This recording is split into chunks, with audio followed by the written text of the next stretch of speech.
সেই তুমি কেন এত অচেনা হলে, সেই আমি কেন তোমাকে দুঃখ দিলে, কেমন করে এত অচেনা হলে তুমি,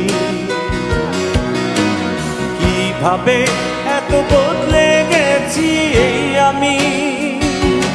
ও বুকেরই সব কষ্ট দুহাত সরিয়ে